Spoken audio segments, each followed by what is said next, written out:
What is up, guys? Welcome to my review for Arrow Season 7, Episode 3, titled Crossing Lines. So, the first thing I want to talk about in this review is Oliver in prison. So, the episode starts with a 12 hours earlier thing, where you see in the beginning he's stabbing these guards, and then it cuts to 12 hours earlier. I didn't think this was very needed because, first of all, the episode didn't entirely focus around that, and when it finally did happen, it wasn't like a crazy reveal. It would have been better for that to be more of a surprise when it came later, but that's really my only issue with the Oliver in prison storyline in this episode, because I will say it was incredible, probably the best yet in terms of the storyline with Oliver in prison. This isn't the best episode of the season so far, but Oliver in prison's storyline in this episode is probably the best it has been so far, which I would say is actually saying a lot, because that storyline is easily the best part of the season as of right now. Oliver in prison, everything that's happening outside of Oliver in prison, except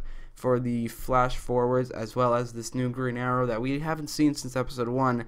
Everything else, I don't really care about it as much, so I will say that the fact that this episode has a lot of that side story does make this episode not as good as the first episode, which also had a lot of side story, but it also had flash forwards and that new Green Arrow. Again, we haven't seen that guy in 2 episodes. I don't know what they're doing with him, but in this episode, Oliver in prison was awesome. I will say it should have taken a little bit more of the episode, considering the 12-hour earlier thing in the beginning and the fact that it just would have made the episode better. But yeah, it was incredible. The fight scenes were amazing. The scene where Oliver fought Bronze Tiger and all those people that Bronze Tiger was with was incredible. The fight scene between Oliver and Derek Sampson was amazing. It was like so good. I think the acting from Stephen Amell in this episode was top notch. There were some twists and turns and things that made like characters like Brick and Bronze Tiger much better villains, and it's incredible. This whole prison storyline is really elevating the season. The thing I'm talking about where making Brick and Bronze Tiger better villains. Brick, I think, is a much more compelling villain in this season than he was in Season 3. In Season 3, he was more of a cliche mob boss type villain who killed some of the people that worked for him, which I really don't like when villains do that. But here, he's a much more compelling, more three-dimensional villain, and I really like that. Bronze Tiger explains his backstory, or not really backstory, but when he saved Lila, which I really like the fact that they brought up his Suicide Squad past, because that is very interesting to me. Brick and Bronze Tiger were just made as much better villains in this episode and the season in general. Maybe Derek Sampson as well, although he hasn't done anything much yet to prove that, except for some awesome fight scenes. But these two villains are much better in this season. Everything that happened with Oliver in prison in this episode was incredible, and I really hope we get, like in the future, an entire episode dedicated entirely to this storyline. Who knows, maybe the second episode, maybe the next episode or the episode after that are going to do that. If so, I cannot wait.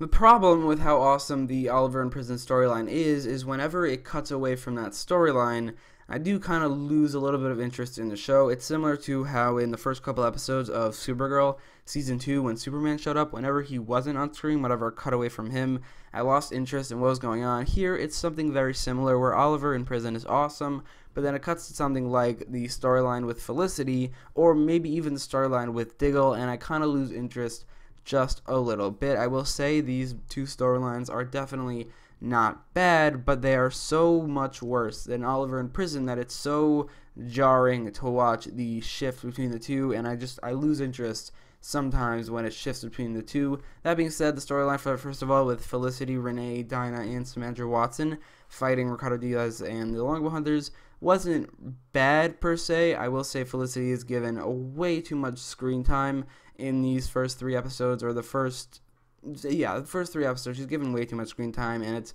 kind of worrying for everything that's happening outside of Oliver in prison, because if characters like Dinah and Renee were the focal points of these side storylines, I know I would be a lot more interested, but they're giving the focus to Felicity Smoke, which in terms of the fact that they are all fighting these guys like Ricardo Diaz and the Longbow Hunters doesn't really make any sense when Black Canary and Wild Dog are right there to give the focus to, so that's a little annoying. I just think she's given way too much screen time. In this episode particularly, she was kind of annoying, like when she was just arguing with Samantha Watson, and then in the beginning of the episode it's so annoying, and then what she did at the end to Samantha Watson was kind of messed up. I mean, Samantha was just doing her job. I know a lot of people don't like her, which I get. She is kind of an annoying character, but she's just doing her job, and what Felicity did at the end to her by not saying that they caught Silencer, which, by the way, was not a twist that was done well. I saw it coming a mile away because they never actually said where Wild Dog was or how Silencer got away. So I thought, yeah, Wild Dog probably has her, but what Felicity did to Samantha, getting her fired or getting her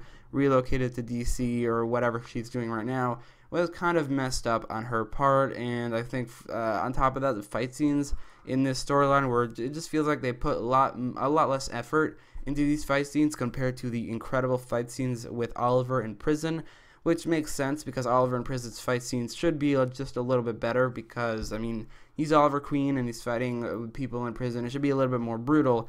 But, I mean, in these fight scenes, you have Wild Dog going up against the Longbow Hunters, you have Black Canary going up against Silencer, and it shouldn't really be a fair fight. I mean, maybe it could be, but, I mean, just the way they show it, it makes the Longbow Hunters feel really, really underpowered as main villains of this season, or side main villains because they're working with Ricardo Diaz. But I will say, everything that happened in this side storyline, so much less interesting than what was happening in prison, that it was very jarring to see the switch between the two. Not terrible though, just not very good.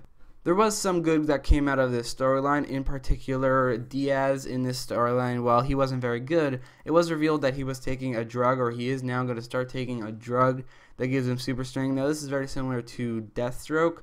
That is true, but I think this is a good thing because Ricardo Diaz, at least in Season 6, the way he was brought up, he really shouldn't be much of a fight for Oliver Queen, who is much more experienced in fighting, just a much better fighter, which I have said multiple times that's so disappointing because Richard Dragon in the comics is supposed to be one of the best fighters in the universe, so that is very disappointing. But what they're doing here, they're going around it by giving him super strength, so just to make it a more interesting and more fair fight for Ricardo Diaz, even though in Season 6 they did kind of make it seem like he was a fight for Oliver, which he really, really should not have been. It just didn't make any sense just based off the fact that he didn't have as much of fighting ability. Like, his fighting ability just wasn't built up enough, so I think that giving him super strength in these episodes in Season 7 is the smart idea, and I am more interested in him as a character now because before that he wasn't very threatening. Now he is at least a little bit more. Then there was also the side storyline with Diggle and Lila, which I will say was not bad. I felt like, first of all, it just felt like it didn't matter. Maybe it will be revealed why it does matter in the season. Maybe the thing that Lila is investigating relates to Diaz or relates to something to do with Oliver. I don't really know, but from what we know right now, it didn't feel like it mattered. It just felt like it was supposed to build up the relationship between Diggle and Lila, which I feel like we've seen that before with Lila not telling him something or vice versa, and then they get over it by the end of the episode or the end of the storyline, which I just feel like we've seen it before. That being said, that doesn't mean it wasn't compelling in this episode. I thought it was definitely not bad, but it was just like the Felicity storyline. It was very jarring going from Oliver in prison, which is incredible, to this, which is not great, not anything worthy of like comparing in terms of Oliver in prison compared to this, but it was kind of compelling. It just didn't feel like it mattered that much. Hopefully it will be revealed that it does matter.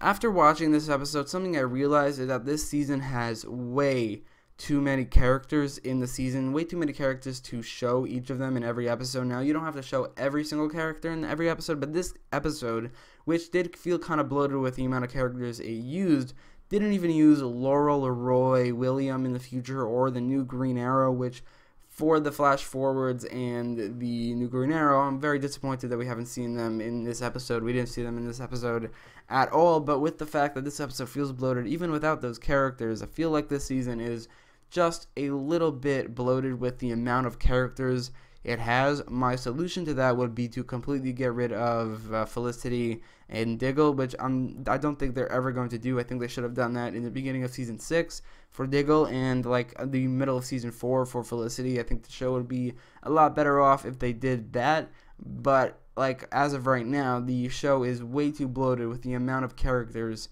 they have, and they really got to get rid of some of them. In conclusion, it's really a shame how mediocre or just not great the two side storylines were compared to the incredible, amazing main storyline in this episode, because this episode, if it was entirely Oliver in prison, could have been a great, incredible, maybe even one of the best episodes of the show, possibly the best episode of the season so far, although there only have been 3 episodes and only one of those episodes was great.